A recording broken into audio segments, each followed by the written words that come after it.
আসসালামু আলাইকুম ওরহমতুল্লাহি ওবরকাতু।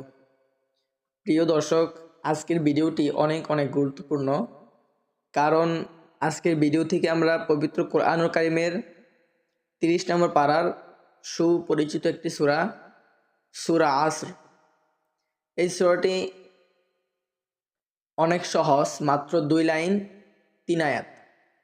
এটি আমরা একদম সহিহ শুদ্ধভাবে শিখব ইনশাআল্লাহ। তো দর্শক, ভিডিওটা কেউ স্কিপ করবেন না, তাহলে কিন্তু অনেক কিছু মিস করতে পারেন। শুরুতেই আমরা আল্লাহর নামে শুরু করব। আউযু বিল্লাহি মিনাশ শাইতানির রাজিম এবং বিসমিল্লাহির রহমানির রহিম এটা পড়ব। এটা পড়লে আমাদের শয়তান ধোঁকা দিতে পারবে না পড়ার সময়, এবং পড়া সুন্দর হবে ইনশাআল্লাহ। আউযু বিল্লাহি মিনাশ শাইতানির রাজিম। বিসমিল্লাহির রহমানির রহিম। আমি আমার আগের ভিডিওতে কিন্তু আমি আউযু বিল্লাহি মিনাশ শাইতানির রাজিম এবং বিসমিল্লাহির রহমানির রহিম এটা সম্পূর্ণ সহিহ শুদ্ধভাবে পড়ার নিয়ম শিখাইছিলাম। তো এখন আর এটা নতুনভাবে শেখাবো না, এখন আমরা সরাসরি সূরাটা শিখবো, ঠিক আছে? সূরাটা সুন্দরভাবে শিখবো। যদি কেউ আউযু বিল্লাহি বিসমিল্লাহির রহমানির রহিম এটা পারে না ঠিক মতন, তাহলে আমার আগের ভিডিও থেকে শিখে আসবেন ইনশাআল্লাহ, তাহলে ভালো হবে।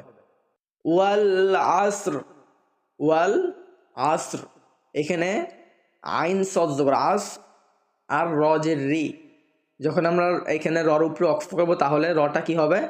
সাকিন হবে। তখন সটটাও বলতে হবে এবং রটাও বলতে হবে, ঠিক আছে? ওয়াল আসর, এই আসর রটা একটু উচ্চারণ করতে হবে, না হলে কিন্তু আমাদের পড়া হবে না। আমাদের এখানে র সাকিন, সত সাকিন, তো র সাকিন ছিল না, কিন্তু অক্ষর কারণে কি হয়েছে, এটা সাকিন হয়েছে।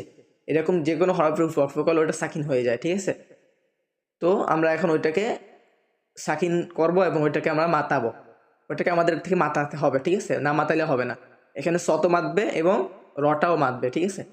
ওয়াল আসর ইন্নাল ইনসানা, সিন আই যাব সা, এটা কি বলছিলাম আমি? এটা কিন্তু আমি আগে শিখাইছিলাম। আমার প্রথম ভিডিওটা যারা দেখেন না তারা ইনশাল্লাহ দেখে আসবেন। ওখানে আমি অনেক কিছু শিখাইছিলাম, মধ্যে তবাই শিখাইছি, পরে টান শিখাইছিলাম আমি ওখান থেকে এটা শিখে আসবেন ইনশাল্লাহ। আর আমি তবু আবার বলে দিচ্ছি, ইনসানা, সিন আলি দেবো সা, এটা মধ্যে তবাই কেন হবে? জবরের বাম পাশে খালি আলিফ।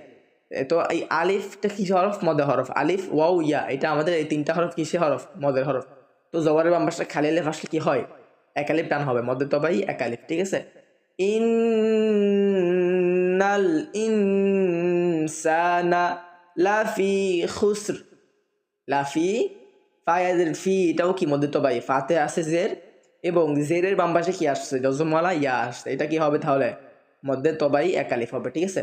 লাফি খুসর, এখানে সিনটাও সাকিন এবং রর নিচে 2টা জের আছে, অক্ষরের কারণে রটাও কি হবে? সাকিন হবে। তো এখানে আমাদের সিনও মাতাতে হবে এবং রটাও মাতাতে হবে, ঠিক আছে? না হলে কিন্তু অনেকজনে খুস বলি, শুধু খুস। এখানে ওয়াল আস বলি, ইন্নাল ইনসানা লাফি খুস, খুস বলি, কিন্তু রটা মাতাই না এখানে রটাও মাতাতে হবে, ঠিক আছে? যেমন ওয়াল আসর ইন্নাল ইনসানা লাফি খুসর, ঠিক আছে? এখানে রটা মাতাতে হবে, ঠিক আছে? এরপরে ইল্লাল্লাযীনা, লা জি, ঠিক আছে? এখানে দেখেন ইল্লাল, এখানে লামের উপরে 2টা তাসদীদ আছে। তো তাসদীদ মানে কি? তাসদীদ মানে তাসদীদওয়ালা হরফ মোট 2বার পড়তে হয়, ঠিক আছে? মোট 2বার। যেমন এই যে প্রথম যে লামটা আছে, এই লামের উপরে যে তাসদীদটা আছে, প্রথম ওইটা 2বার পড়তে হবে। যেমন একবার পড়ছি আমি আলিফের সাথে হামজা লামজের ইল, পরে এই লামটা আবার এই পরের লামকে ধরবে, মানে এই লামটা 2বার উচ্চারণ হইলো, তো এই লামটা পরের লামকে ধরবে, ঠিক আছে? ইল্লাল, হামজা লামজের ইল, লাম লাম যাবর লাল। এরপরে লামেও কি আছে? 2টা তাসদীদ আছে।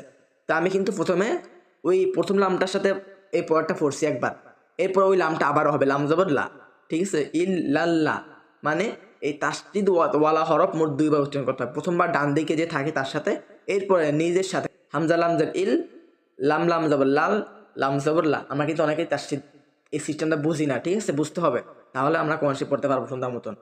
ইল্লাল্লাহ, পরে জালিয়া জের জি মধ্যে তবাই এক আলিফ, মধ্যে এটা তবাই হবে, কেন হবে? জালের নিচে যেটা আছে বামে জজমলা ইয়া, তো আলিফ ওয়াও ইয়া আমাদের মধ্যে হরফ, ঠিক আছে? আলিফ ওয়াও ইয়া মধ্যে হরফ। ইল্লাল্লাযী নুন জবর না, ইল্লাল্লাযীনা আমানু, মানু নুন অফিস এটার মধ্যে তবাই এক আলিফ, কেন? পেশের বাম পাশে জজমলা ইয়া, না পেশের বাম পাশে জজমলা ওয়াও আসছে, ঠিক আছে? তো আলিফ ওয়াও ইয়া আমি প্রথমে এখানে পড়েছিলাম ইন্নাল ইনসা, সো সিনাই দেবো সা মধ্যে তবাই এক আলিফ, জবরের বাম পাশে খালি আলিফ আসছিল, এটার মধ্যে তবাই মানে আলিফটা মধ্যে হরফ, ঠিক আছে? এরপরে ফায়াজের ফি জেরের বাম পাশে কি আসছে? ইয়া আসছে, এটাও মধ্যে তবাই মানে ইয়াটা কি মধ্যে তবাই, পরে জালিয়াজের যেটা মধ্যে তবাই ইয়া আসছে এটাও। এরপরে নুন অফিস নু এটাও কি মধ্যে তবাই, পেশের বাম পাশে কি আসছে? জজমলা ওয়াও আসছে, ওয়াওটার মধ্যে হরফ, তাহলে আলিফ ওয়াও ইয়া আমানু। এরপরে ওয়া আমিলুস সলিহাতি ওয়া তাওয়াসাউ বিল হক, ঠিক আছে? বিল হক, এটা কলকলা হরফ। আমি কিন্তু আপনাদেরকে প্রথম ভিডিওতে কলকলা হরফ শিখাইছি, কলকলা হরফ কয়টি এটাও শিখাইছিলাম, ঠিক আছে?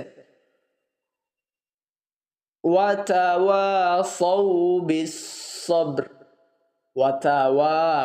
ওয়া মধ্যে তবে এক আলিফ, পরে সৌ বা সজ্জের বিশ সদ বা দো সব, এই বাটা কি কলকল হরফ, ঠিক আছে? সবর সবর, এখানে বা উচ্চারণ হবে, রটাও উচ্চারণ হবে, র হবে কি রতে আমরা সাকিন অফ করছি না, তাই এটা রটাও কি উচ্চারণ হবে, ঠিক আছে? এখানে বাটা উচ্চারণ হবে এবং রটাও উচ্চারণ করতে হবে, কারণ যেহেতু আমরা রর উপরে কি অক্ফ করছি, তাই রটা সাকিন হয়ে যাবে। হ্যাঁ, ওয়াতাওয়াসাউ বিস সবর, সবর। হ্যাঁ, আচ্ছা আমরা আবারও শিখি, এটা আবারও শুধু একবার পড়াই দেবো, আপনারা আমার মুখে মুখে পড়বেন ইনশাল্লাহ। আশা করি আপনারা এখান থেকে হরফ উচ্চারণ শিখতে পারছেন। ওয়াল আসর ইন্নাল ইনসানা লাফি খুসর ইল্লাল্লাযীনা আমানু ওয়া আমিলুস সলিহাতি ওয়া তাওয়াসাউ বিল হক ওয়া তাওয়াসাউ বিস সবর। তো আমরা এটা সুন্দরভাবে শিখবো, এটা ছোট সূরা কিন্তু এটা আমাদের শিখলে আমাদের মনে করেন নামাজে এটা আমরা পড়তে পারবো, যেহেতু এটা রমজান মাস, আমাদের নামাজে যারা অনেকেই সূরা পায় না ঠিক মতো, ওরা ইনশাল্লাহ, আর যারা পারি তারাও এখান থেকে হরফ উচ্চারণ করে শিখবো ইনশাল্লাহ, ঠিক আছে? তো আজকে ভিডিও এতটুকুই। যারা আমার ভিডিও আগেরটা দেখেন না, আগেরটা দেখলে কিন্তু আপনি আরও অনেক কিছু শিখতে পারবেন, আশা করি ওটা দেখে আসবেন। আসসালামু আলাইকুম, সবাই আমার জন্য দোয়া করবেন।